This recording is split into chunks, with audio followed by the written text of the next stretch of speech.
इस तरह से टेक्निकली इसे इम्प्रूव किया जाए, क्या किया जाए, बट मैं उनकी जो लार्जर डायमेंशंस हैं, एनर्जी का क्या बेसिकली प्रारूप हो सकता है और क्यों बिहार के लिए वो इम्पोर्टेंट है और किस तरह की समस्या, किस तरह की चुनौतियां आज बिहार में देखने को मिल रही है, मैं ज़्यादातर उन चीज़ों को कवर करने की कोशिश करूँगा। सबसे पहले तो मैं स्टार्ट करूँगा एग्रीकल्चर से, क्योंकि बिहार प्राइमरली एग्रीकल्चर का राज्य है, ज़्यादातर लोग एक किसान हैं या एग्रीकल्चर पर डिपेंडेंट हैं। अगर मैं किसी की चुनौतियों की बात करूँ बिहार की, तो बिजली का बात करूँगा और मैं कैसे बिजली का क्या रोल है उस बिहार के एग्रीकल्चर में। तो कुछ बहुत महत्वपूर्ण चुनौतियां हैं बिहार के एग्रीकल्चर की। सबसे पहली बात ये है कि हम लोग सब जानते हैं अभी भी यहाँ धान मुख्य फसल है बिहार में, और लेकिन अगर हम उपज की बात करेंगे, बिहार में धान की उपज अभी भी हिंदुस्तान में सबसे कम में से एक है। ये पहली समस्या हो गई। दूसरी समस्या ये है कि अगर आप ये देखेंगे कि बिहार में किसानों को कितना मूल्य मिलता है, 2006 में यहाँ एपीएमसी को खत्म कर दिया गया और आर्गुमेंट ये दिया गया था कि ज्यादातर प्राइवेट प्लेयर्स आएंगे, बड़े बड़े लोग आएंगे, प्राइवेट सेक्टर का एक्सपेंशन होगा और किसानों को बेहतर मूल्य मिलेगी, कंपटीशन होगा वहां। लेकिन परिणाम क्या है, अगर आप रिसेंट डेटा को देखेंगे, मैंने एक पेपर भी इस पर लिखा है, तो पूरे हिंदुस्तान में जो किसानों को धान का मूल्य मिलता है वो सबसे लो है, सबसे कम है पूरे हिंदुस्तान में सभी राज्यों में। और दूसरी बात यह है, इनफैक्ट मैं आपको एक आंकड़ा देता हूं कि पूरे बिहार में न्यूनतम समर्थन मूल्य है, और न्यूनतम समर्थन मूल्य का मतलब है आप ऐसा नहीं है कि उसे बहुत प्रॉफिट हो जा रहा है, वो है सिंपली आप तरह तरह के कॉस्ट को कवर करते हैं और एक उससे थोड़ा सा ज्यादा आप किसान को दे रहे हैं। और बिहार में जो लेटेस्ट आंकड़ा है वो ये कहता है कि 97%, 97% जो किसान मार्केट में बेच रहे हैं धान, उनको न्यूनतम समर्थन मूल्य नहीं मिलता है। और उससे भी बड़ी बात है, उसमें से आधे लोगों को 30 से 40% कम समर्थन मूल्य से कम पर बेचना पड़ता है। डिस्ट्रेस सेलिंग, मैक्सिमम किसानों की डिस्ट्रेस सेलिंग है। और तो अगर हम किसानों की बात करें तो एक तरफ आपकी उपज कम है, दूसरी तरफ आपको मूल्य नहीं मिल रहा है, तो फिर किसान सरवाइव कैसे करेंगे? बेसिकली बिहार के किसान एक ट्रैप में है, उनकी उपज कम है, मूल्य कम है, आमदनी कम है, इसीलिए वो इन्वेस्ट नहीं कर पाते हैं, वो कृषि में सुधार नहीं कर पाते हैं। इससे क्या होगा, मैं इससे पहुंचूंगा बिजली और बेसिकली सिंचाई की तरफ। तो अब अगर आप ध्यान से देखेंगे कि किसान आखिर मेकअप कहाँ कर रहे हैं, उनकी उपज कम है, उनको मूल्य कम मिलता है, वो सारा मेकअप को अपने खर्चे में कर रहे हैं। अगर आप बिहार के किसानों के खर्च को देखेंगे तो आपको मिलेगा कि इनपुट का जो कॉस्ट है बिहार में वन ऑफ द लोएस्ट है, सबसे कम में से एक। और उसमें भी अगर आप देखेंगे कि किस मद में सबसे कम किसान खर्च कर रहे हैं, आपको क्लियरली दिखाई देगा वो सिंचाई पर। इनफैक्ट मैं आपको छोटा सा आंकड़ा देता हूँ, रिसेंट गवर्नमेंट आंकड़ा ये है कि प्रति हेक्टेयर किसान बिहार में एवरेज 1500 रुपए के आसपास सिंचाई पर खर्च करता है। और अगर मैं सिंपली बगल के राज्य जाऊं वेस्ट बंगाल में ये आंकड़ा 8000 से ऊपर का है। तो होता क्या है कि जब आप बेसिकली खर्चे की बात करते हैं तो कुछ लोग कहते हैं भाई ये तो अच्छी बात है कि खर्चा कम हो रहा है, हो सकता है कि सस्ता हो इरिगेशन रिसोर्सेज। यहाँ पर आंकड़ों को समझने की जरूरत है। बिहार में दूसरा एक क्या प्रॉब्लम है, यहाँ जो इरिगेशन होता है वो प्राइमरली डीजल बेस्ड है। यहाँ अभी भी हिंदुस्तान में सबसे ज्यादा डीजल के द्वारा सिंचाई होती है, जो बहुत कॉस्टली पड़ता है। डीजल के मशीन भी कॉस्टली पड़ते हैं और डीजल कॉस्टली सोर्सेस है। अगर आप जाएंगे कास्ट क्लास डिवीजन देखेंगे, जाति और क्लास का डिवीजन देखेंगे, थोड़ा डीप डेटा में उतरेंगे, आपको क्लियरली दिखाई देता है ये सारे owners, maximum owners upper class upper caste के लोग हैं। तो ये एक्सक्लूजनरी पॉलिसी है। यदि सरकार पूरी तरह से सिंचाई नहीं पहुंचा पा रही है किसानों पर, तो उसका एक बहुत बड़ा एक्सक्लूजनरी इम्पैक्ट है, वो समावेशी नहीं है।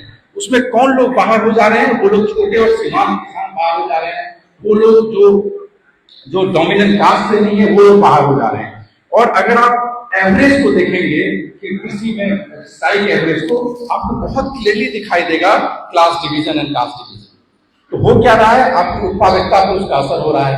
इनफैक्ट अगर आप थोड़ा सा उत्तर प्रदेश की तरफ, वेस्ट बंगाल में जाएं, तो लास्ट 3-4 सालों में उत्तर प्रदेश में धान के उपज में, यील्ड में काफी बढ़ोतरी हुई है। और अगर उनके आप सारे कंपोनेंट को देखेंगे, जो इनपुट का कंपोनेंट है, फर्टिलाइजर होता है, मेन सीड होता है, मशीन होता है, बाकी सारी चीज देखेंगे, उसमें बहुत ज्यादा डिफरेंस नहीं है। लेकिन पिछले विगत 4-5 सालों में पश्चिम बंगाल ने बहुत ज्यादा इंप्रूवमेंट किया है इन टर्म्स ऑफ जो खर्चा है सिंचाई पे। और बिहार और पश्चिम बंगाल में अगर आप कंपेयर करेंगे तो मेजर डिफरेंस आ रहा है सिंचाई का। तो बिहार में अगर हम इनफैक्ट अगर हम फर्टिलाइजर की बात करेंगे तो बिहार में फर्टिलाइजर का कंजम्पशन बहुत ज्यादा कम नहीं है बाकी से, लेकिन उत्पादकता का मेजर प्रॉब्लम अगर हम बिहार के एंगल से देखेंगे वो सिंचाई है। इसीलिए अगर हम बिजली की बात करेंगे, इलेक्ट्रिसिटी की बात करेंगे, तो मुझे लगता है कि अभी उत्पादकता को बढ़ाने का सबसे बड़ा सोर्स और इमीडिएट सोर्स यहाँ पर बिजली का प्रोविजन है, इमीडिएट प्रोविजन, पहली बात। दूसरी बात यह है कि अभी बिजली जो प्रोवाइड कराया जा रहा है बिहार में, अगर आपको जैसा कि ऑलरेडी उन्होंने बताया, कॉस्ट पूरे हिंदुस्तान में हाईएस्ट है। इनफैक्ट कई स्टेट्स में प्राइस ज्यादा है, पर वो क्या करते हैं, कुछ सब्सिडी एग्रीकल्चर को मिलता है। बिहार एक ऐसा स्टेट है जहां पर कंज्यूमर और एग्रीकल्चर दोनों में समान रेट में बिजली दी जाती है, मतलब आपके एग्रीकल्चर में भी सबसे ज्यादा कॉस्ट है बिजली का, पहली बात। दूसरी बात यह है कि जब भी आप बिजली की का प्रावधान करते हैं, आप जिस गांव में चले जाइए, आपको दिखाई देगा बिहार में ज्यादातर बिजली सप्लाई सड़कों के किनारे होती है, सारे को बोल नहीं पर, ठीक है। घर को बिजली चाहिए, क्या प्लॉट को बिजली नहीं चाहिए? क्या आपने स्टार्टिंग बनाई है हर प्लॉट को बिजली? इसका एक बहुत बड़ा कॉस्ट है। बेसिकली बिहार में 91% जो लोग हैं किसान है, वो सीमांत है, लगभग उनके जमीन फ्रेगमेंटेड है, बटे हुए हैं। लेकिन क्या आपकी बिजली की व्यवस्था ऐसी है जो हरेक किसान को आराम से एक्सेस हो रहा है, या अगर आप एक्सेस भी दे रहे हैं तो क्या उसका समुचित उसके यूज की समुचित व्यवस्था है? बिल्कुल ही नहीं है। आपका कोई मीटर का आपको पता नहीं है किस तरह से आप किसान को प्रोवाइड कर रहे हैं। इनफैक्ट जब हम हाई रेट वैरायटी आजकल के जो सीड होते हैं वो हाई रेट वैरायटी सीड है, उसमें हर एक चीज का ड्यूरेशन बहुत फिक्स है। आपको अगर सिंचाई करनी है, आपको 10 दिनों 5-7 दिनों के अंदर सिंचाई करनी होगी। अगर आप डिले करते हैं तो उसका भी पैसा होता है, और उसके लिए आपको रेगुलर बिजली के प्रावधान की जरूरत है, वोल्टेज की जरूरत है, ताकि आपके इलेक्ट्रिक मीटर मोटर चल सके। लेकिन होता क्या है, आपके जो पीक एग्रीकल्चरल सीजन होते हैं, पीक गर्मी के टाइम में जब आपको सिंचाई की सबसे ज्यादा जरूरत होती है, उस टाइम में सबसे इरेगुलर बिजली होती है और सबसे कम वोल्टेज होती है, क्योंकि वो एक्चुअली पीक सीजन भी होता है। तो मुझे लगता है कि सर आप अगर आंकड़ों को देखेंगे 3 से 4% बिजली एग्रीकल्चर में ज्यादा, जो फिर इंडिया में लोएस्ट है। तो मैं 2-3 चीज, ज्यादा समय नहीं लूंगा, इनफैक्ट मैं चाहूंगा कुछ प्रश्न आते हैं मैं उसका उत्तर देने की कोशिश करूंगा। मेरा पहला ये है कि जब आप बिहार को देखते हैं, वो प्राइमरली एग्रीकल्चर इकोनॉमी है, और एग्रीकल्चर के लिए अगर आज हम सीमांत या लघु किसान की उत्पादकता, उनके प्रॉफिट को बढ़ा सकते हैं, तो सबसे ज्यादा जरूरी आज के समय में है उन तक सिंचाई के उपयुक्त साधन को पहुंचाना और उचित मूल्य पर पहुंचाना। और मुझे लगता है कि अभी जो पूरी इलेक्ट्रिसिटी पॉलिसीज है, ये टोटली मिसप्लेस्ड है। क्योंकि जैसे आप सोलर की बात करते हैं, फिर आप जाइए, एक फिक्स्ड कॉस्ट है सोलर का। आपको लगता है जो किसान कर्ज में डूबा हुआ है, जो किसान इतना स्ट्रगल कर रहा है अपने डेली सर्वाइवल के लिए, क्या वो सब्सिडी के बाद भी सोलर प्लांट लगाने का काबिल होगा? क्या वो लगा पाएगा? क्या उसको मेंटेन कर पाएगा? क्या आपके पास सिस्टम है आप पूरी तरह से बिजली को कन्वर्ट कर दें? नहीं।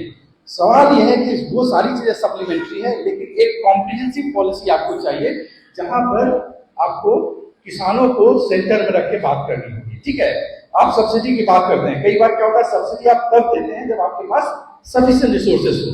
होता क्या है, आप कई बार सब्सिडी दे रहे हैं, और इनफैक्ट मैं बताऊं, सब्सिडी ज्यादातर ये होती है जब आप जो आपने यूज किया, बट बिहार में बड़ी मात्रा में एनर्जी लॉस हो जाती है, हर एक लेवल पे लॉस हो जाती है। वो तो सब्सिडी का पार्ट नहीं है। सब्सिडी आप इन केस जो फाइनल कंजम्पशन है उस पर दे रहे हैं, तो वहां भी आप कॉम्पनसेट नहीं कर पाते हैं। और दूसरी बात ये होती है कि जब आप सब्सिडी कई बार देते हैं, आपका बजट अलाउ नहीं करता, तो आप उस सब्सिडी को कॉम्पनसेट करते हैं इरेगुलर सप्लाई से, लो वोल्टेज से और बिजली के कट से। क्वालिटी और क्वांटिटी दोनों में कॉम्प्रोमाइज होती है, और मुझे लगता है कि वो एक बहुत बड़ा प्रॉब्लम आगे भी हो सकता है, जिसका कोई भी जिक्र अभी की एनर्जी पॉलिसी में नहीं है। मेरा पर्सनली, मैं इसी बात पे खत्म करता हूं कि हमारी जो अभी जो पॉलिसी आई है, जो भी सब्सिडी हो या जो भी नई पॉलिसी, या मैं ये नहीं कहता कि हमें डाइवर्सिफाई नहीं करना, ऑफ कोर्स बिहार में 90% से ज्यादा बिजली सिर्फ थर्मल पावर से आती है, जबकि बंगाल में ये कम है, बाकी कई स्टेट्स में ये डाइवर्सिफाइड है, बिहार में नहीं है। करना है, लेकिन आप कैसे करेंगे, आपकी क्या गोल होगा, आपकी लॉन्ग टर्म स्ट्रैटेजी क्या होगी, इस पूरे चीजों में आपको बिहार की जनता को सेंटर पे रखना है, खासकर किसान को सेंटर पे रखना है, जो पूरी तरह से सर्वाइवल के लिए बिहार में स्ट्रगल कर रहे हैं। और मुझे लगता है कि इसके लिए इस पॉलिसी को कंप्लीटली चेंज करने की जरूरत है, किसान सेंट्रिक बनाने की जरूरत है। धन्यवाद।